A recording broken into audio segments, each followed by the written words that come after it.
네, 반갑습니다. 봄날의 오후 5시 입시연구소 소장 GT입니다.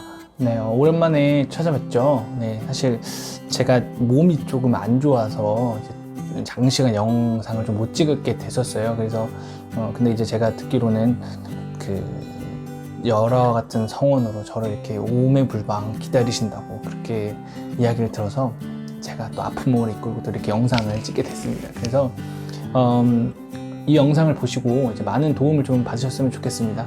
제가 여러 가지 또 입시에 대한 이야기를 계속 올릴 테니까요. 여러분들도 계속 잘 지켜봐 주시고 도움 받는 시간 가지셨으면 좋겠습니다.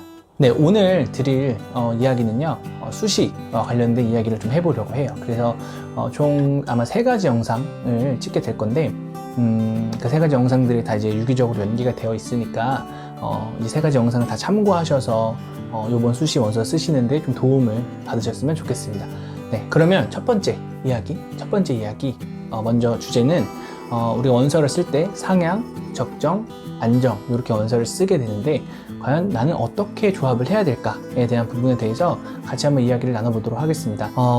먼저는 우리가 원서를 쓸 때 이렇게 상향, 적정, 안정 요 3가지 우리가 원서를 보통은 쓰게 됩니다.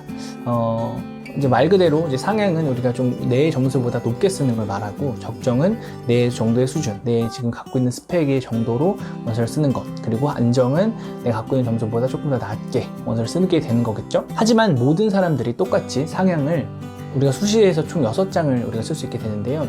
뭐 상향을 2장, 적정을 2장, 안정을 2장 뭐 이렇게 원서를 모든 사람이 쓰지는 않습니다. 그렇다면 어떤 거를 좀 확인을 해야 되냐면, 먼저는 학생 본인의 먼저 상태를 파악하고 그리고 현재 상황을 먼저 파악하는 게 되게 중요합니다. 또 하나는 이 상담해 주시는 상담자의 성향 파악도 되게 중요한데요. 예를 들어서 만약에 본인의 성향이 조금은 이렇게 공격적이고 도전적이고, 또는 내가 현재 상황에 저는 선생님 재수 아니 삼수도 각오하고 있습니다 라고 생각하는 학생이라면 이게 바로 성향 파악이죠.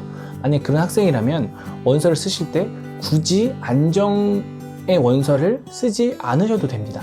그러니까 말 그대로 6장의 카드를 적정 내지는 상향 이 카드로 모든 걸 도배해도 괜찮다는 거예요. 어떤 게 먼저 정해지면? 본인의 성향이 먼저 정해지면. 또 다른 얘기를 드리면, 본인이 만약에 저는 선생님 올해 재수는 안 됩니다, 저는 안정적으로 지원을 하고 싶습니다 라고 만약에 본인이 생각을 하셨다면 이 원서를 쓰실 때는 안정적인 원서를 많이 쓰셔야 되겠죠. 뭐 안정을 뭐 4장, 뭐 적정을 하나, 상향을 하나 이렇게 쓰신다든지, 아니면 정말 누가 봐도 이건 완벽한 안정이다 라고 생각하는 카드를 뭐 2장이나 그렇게 쓰시고 나머지 카드를 쓰신다든지. 그러니까 이렇게 본인이 갖고 있는, 본인이 지금 처해 있는 그 상황에 맞춰서, 본인 상황에 맞춰서 원서를 어떻게 쓰냐가 되게 중요하다는 말씀입니다. 그러고 나서 우리가 원서를 이제 어떻게 쓸까에 대한 조합이 좀 완성이 되셨다면, 원서를 쓰실 때 가장 중요한 포인트가 있는데요. 그것은 바로 내가 원서를 썼을 때 다 쓰고 나서 그 결과에 대해서 후회가 없느냐, 요게 가장 중요한 포인트입니다. 그렇다면 후회가 없다라는 포인트가 2가지가 있는데요. 2가지 후회가 우리 수시 원서를 쓸 때 나타나게 됩니다. 첫 번째 후회는 이런 거죠.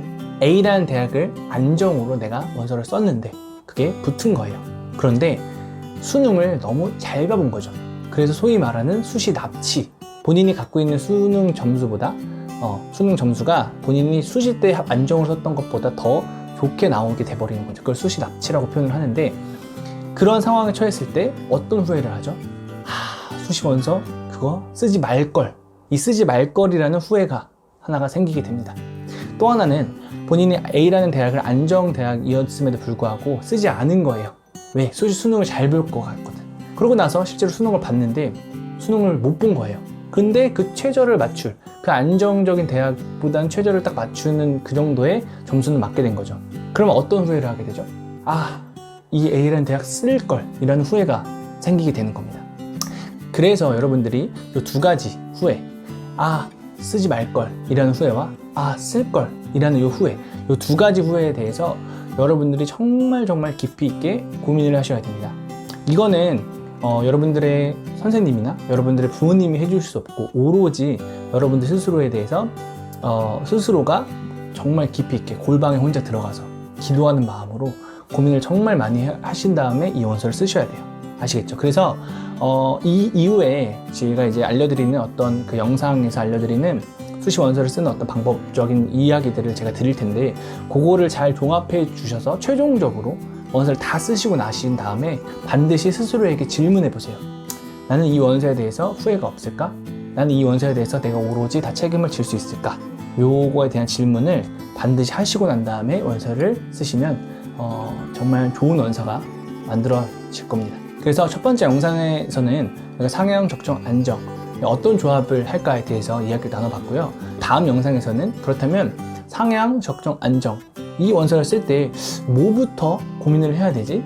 뭐부터 생각을 해야 되지?에 관한 내용들은 제가 다음 영상에서 찍도록 하겠습니다. 그래서 다음 영상에서 그걸 어떻게 좀 써보면 좋을까에 대한 생각을 같이 나눠보는 시간을 갖도록 하겠습니다. 감사합니다.